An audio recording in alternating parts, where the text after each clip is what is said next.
Terima kasih sudah klik video ini. Semoga yang menonton video ini dalam keadaan sehat dan bahagia selalu. Oke, langsung aja. Saya akan membahas film yang berjudul City of Life and Death. Mengisahkan tentang pertempuran dan pembantaian yang dilakukan oleh tentara Jepang selama Perang Tiongkok-Jepang kedua. Desember 1937. Kisah ini dimulai dari Kadokawa, seorang serdadu Jepang yang sedang menyerbu kota Nanking, ibu kota Cina saat itu. Sementara beberapa komandan tentara nasionalis Cina telah melarikan diri dari Nanking, menyebabkan sekelompok pasukan Cina memberontak untuk bisa keluar dari kota, meski Letnan Lu dan rekan-rekannya telah berupaya menghentikannya. Penduduk sipil yang selamat berbondong-bondong mengungsi ke tempat yang lebih aman, karena kala itu Jepang telah menduduki seksi kota, dan terus melakukan pencarian tentara Cina yang masih tersisa.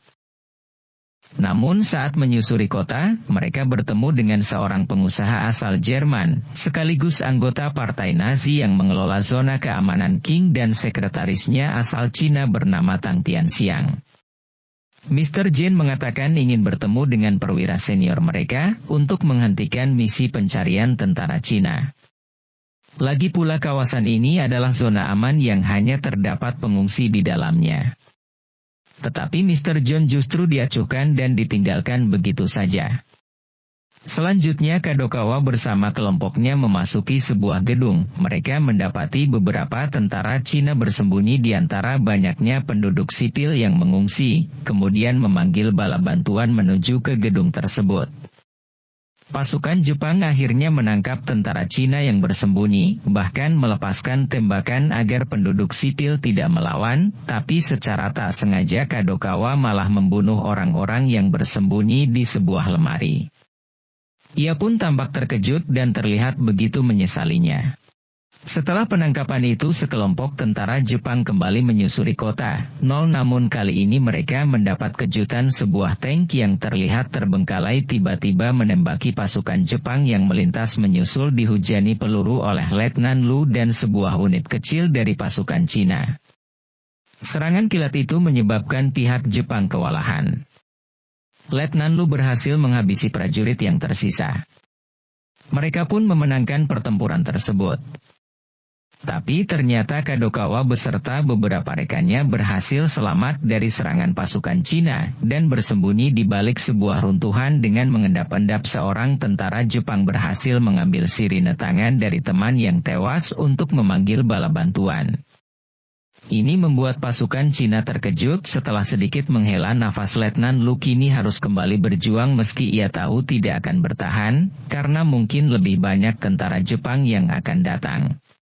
Seperti tidak mendapatkan kesempatan untuk menyerang, Letnan Lu dan teman-temannya pun terpaksa menyerah kepada musuh sehingga Jepang kali ini benar-benar menduduki kota secara penuh.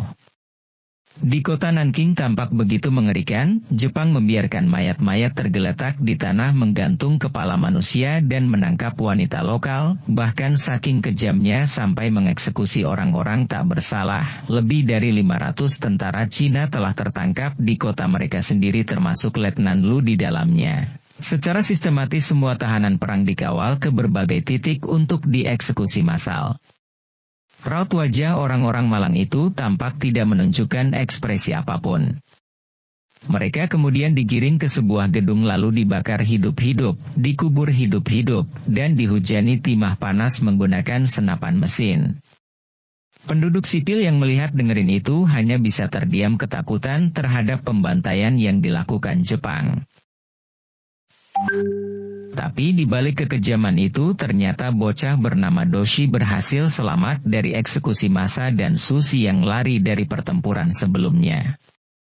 Mendapati Letnan Lu telah tewas di antara tumpukan mayat rekan-rekannya. Douzi kemudian menyelamatkan diri ke zona amanan Qing untuk bertemu Nona Jiang. Ia mengungkapkan jika semua tentara yang tertangkap telah dieksekusi habis, tak terkecuali ribuan wanita, anak-anak, dan pria lansia ikut mengungsikan diri ke zona aman yang dikelola oleh Mr. John. Bersama orang barat lainnya, orang Cina hidup menderita karena tertindas. Sedangkan tentara Jepang hidup bebas di sana bahkan bisa menikmati wanita penghibur, salah satunya bernama Yuriko yang didatangkan langsung dari Jepang. Kadokawa salah satu serdadu yang pertama mencicipinya. Meski begitu ternyata ini kali pertama Kadokawa melakukan hal tidak senonoh itu. Namun tanpa rasa bimbang Yuriko justru membantunya. Pada suatu malam Tuan Teng dikejutkan dengan kehadiran tentara Jepang yang memperkosa 6 wanita pengungsi. Beruntung Mr. John segera datang untuk menghentikan aksi bejat mereka, membuat Lantang terpaksa memotong rambut istrinya dan harus berpakaian seperti pria. Hingga keesokan harinya Nona Jiang kembali mendesak para wanita untuk melakukan hal yang sama demi melindungi diri dari pemerkosaan. Namun seorang pengungsi bernama Jun menolak perintah itu. Ia mengatakan bahwa membutuhkan rambutnya untuk mencari nafkah setelah perang berakhir.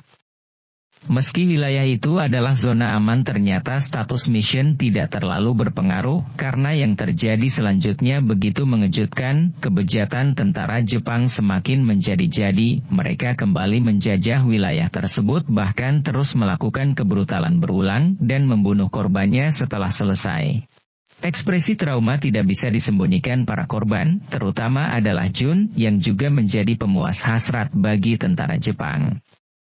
Sementara itu Kadokawa ternyata memendam perasaan suka kepada Yuriko. Berjuang untuk menerima kekerasan yang ada di mana-mana, bahkan Kadokawa membawakan Yuriko permen dan hadiah dari Jepang dan berjanji akan menikahinya setelah perang berakhir.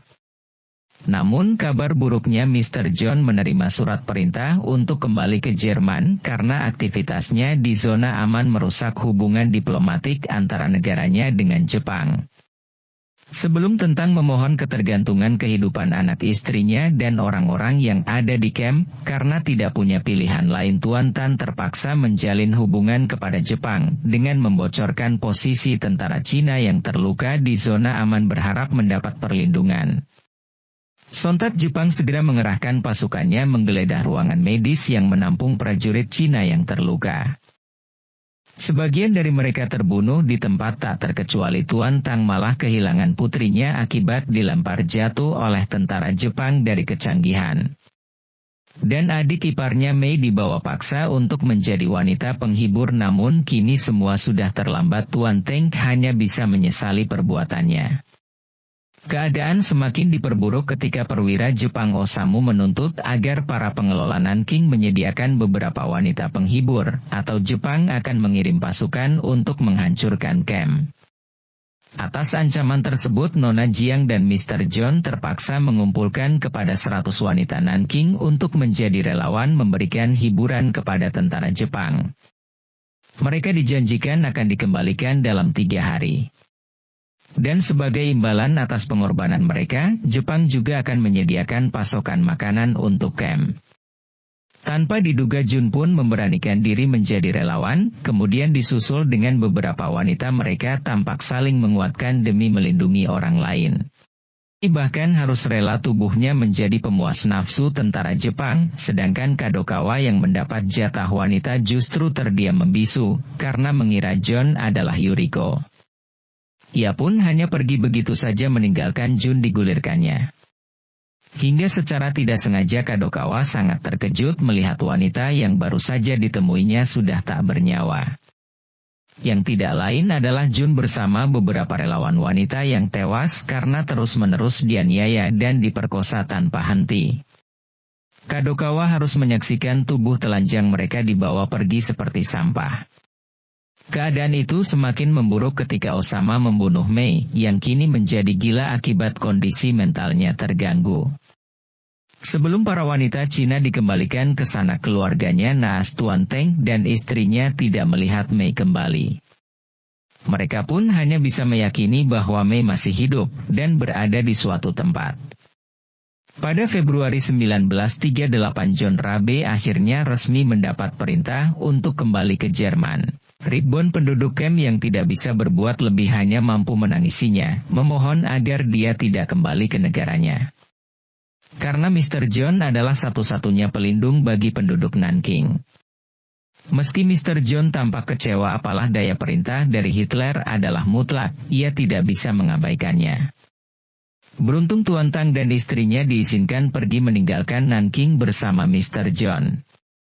Tapi perjalanan mereka mendapat kendala, sampai Mr. John memohon perizinan kedua asistennya melewati pagar pembatas, namun lagi Osama tidak mengizinkannya, dan berkata bahwa John Rabe hanya bisa mengambil satu asisten dan anggota keluarganya. Tanpa diduga tiba-tiba Tuan Teng berubah pikiran pada saat-saat terakhir. Ia mengatakan kepada istrinya ingin tinggal menemukan Mei dan bertukar tempat dengan seorang tentara Cina yang berpura-pura menjadi asisten Mr. John. Bahkan Mr. John sendiri terlihat menyesalkan tindakan apa yang dilakukan oleh Tuan Teng, begitupun istrinya. Dengan berat hati sang istri mengucapkan selamat tinggal kepada suaminya. Namun tak lama setelah Mr. John pergi, Osama telah bersiap untuk mengeksekusi Tuan Teng oleh regu tembak di sebuah tiang. Ia pun harus meregang nyawa dengan cara yang sangat keji. Pada akhirnya Jepang membubarkan zona aman Nanking dan mulai memburu laki-laki Tionghoa. Jepang berjanji bahwa tentara kekaisaran akan memberikan pekerjaan dan bayaran jika mereka menyerahkan diri. Namun orang-orang yang sebelumnya menjadi tentara meringkuk ke dalam sebuah truk untuk dieksekusi.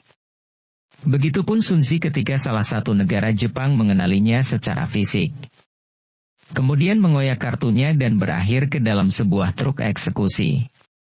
Sedangkan Footprint dan orang barat lainnya memohon kepada Jepang untuk mendengarkan permohonan dari perempuan, karena suami mereka bukanlah tentara melainkan hanya warga sipil biasa. Jepang pun diminta untuk membebaskan mereka. Keluar keputusan bahwa Osama mengizinkan setiap pengungsi memilih hanya satu orang dari truk untuk diselamatkan. Ketika itu Nona Jiang diam-diam dia menyelamatkan seorang pria berkacamata, berpura-pura menjadi istrinya, dan kemudian kembali lagi untuk seseorang sedangkan Dousi bertindak sebagai putranya. Kadokawa melihat tipu muslihat Nona Jiang, tetapi ia tidak mengungkapkannya. Meskipun demikian tentara Jepang lainnya melaporkannya kepada Osama, hingga ketika Nona Jiang mencoba mengklaim Shunji sebagai suaminya, akhirnya ketiga orang itu ditangkap oleh Jepang. Sun Zi dibawa pergi lagi, kali ini bersama Doshi, sedangkan Nona Jiang mengetahui jika dirinya akan diperkosa. Ia meminta Kadokawa untuk menembaknya. Mendengar hal itu Kadokawa pun segera mengabulkannya demi mengakhiri penderitaannya. Tentu apa yang dilakukan Kadokawa sangat mengejutkan rekan-rekannya. Suatu hari Kadokawa datang mencari Yuriko. Tetapi betapa terkejutnya ia bahwa Yuriko ternyata sudah meninggal setelah meninggalkan Nanking. Kadokawa mengatakan jika Yuriko dulu adalah istrinya, ia meminta agar Yuriko diberikan pemakaman yang layak. Berlanjut ketika Jepang melakukan ritual tarian untuk merayakan penaklukan mereka atas Nanking dan menghormati para korban perang. Saat itu Kadokawa tampak seperti mengungkapkan gejolak emosionalnya atas apa yang telah ia lakukan dan saksikan, sementara Shinzo dan Donshi keluar dari kota Nanking bersiap menerima eksekusi mati dari Kadokawa. Tetapi yang mengejutkan adalah Kadokawa justru membebaskan mereka, lalu berkata kepada rekannya. Seketika prajurit itu langsung membungkuk menunjukkan rasa hormatnya atas keputusan Kadokawa dan pergi. Kadokawa kemudian menangis. Sebelum menembak dirinya sendiri untuk melepaskan diri dari rasa bersalahnya. Dan film pun selesai. Film ini diambil dari kisah nyata yang terjadi di Nanking pada tahun 1937. Di mana ribuan tentara dan penduduk sipil dibantai. Dan sekitar 20.000 wanita diperkosa dari segala usia. Pembantaian Nanking berlangsung kira-kira selama 6 pekan. Perkiraan jumlah korban kebrutalan Jepang kala itu kurang lebih adalah 300.000 orang. Tidak ada tokoh utama dalam film ini karena diambil dari sudut pandang berbeda. Semoga dapat menghibur. Silahkan like dan share jika kalian menyukai video ini. Terima kasih.